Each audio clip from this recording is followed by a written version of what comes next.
they were there. So after Piolo, I think ako yung nag-altar call.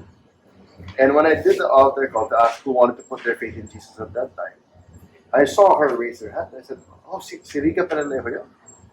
And then so she raised her hand. And of course, at that time, 2006, she wasn't like the most wholesome name in the show business. So doon pala may judgment na sa akin.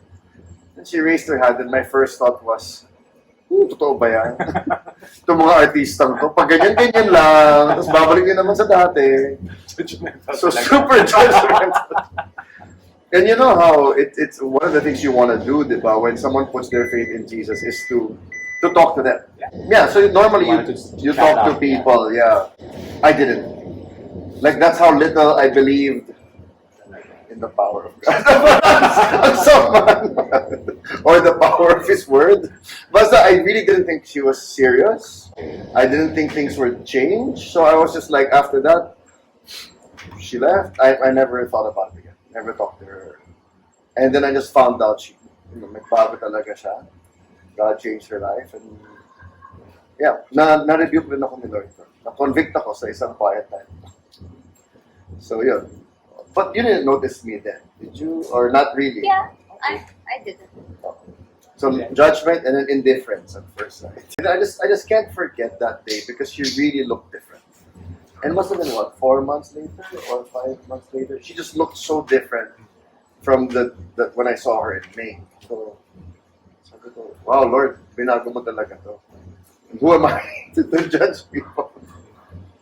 And then since after that, what, we had many run-ins. You know, actually, one thing that I liked about him was that he's not very pastor-like. Kasi alam niyo, parang, it's rin naman to stereotype pastors, no? But, siguro, for people, no, they think na sobrang holy, and sobrang, alam mo, mag-God, ganyan. And it's not that I don't like people like that, ha?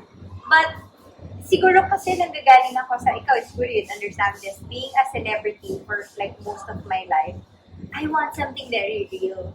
I don't want something that's best foot forward lang, na parang pinapastor-pastor mo ako, parang gano'n. I don't want that. I want to see something, someone who gets angry, alam mo yun, yung tao. Gusto ko makakita ng tao kasi when we get married naman, the person I will deal with is not the pastor. I'm dealing with the person. When you're mad, you're mad. So parang, I can't say naman, pastor ka, dapat gano'n, di ba? Hindi pwedeng gano'n. So, that is what I appreciated about him because it's very real.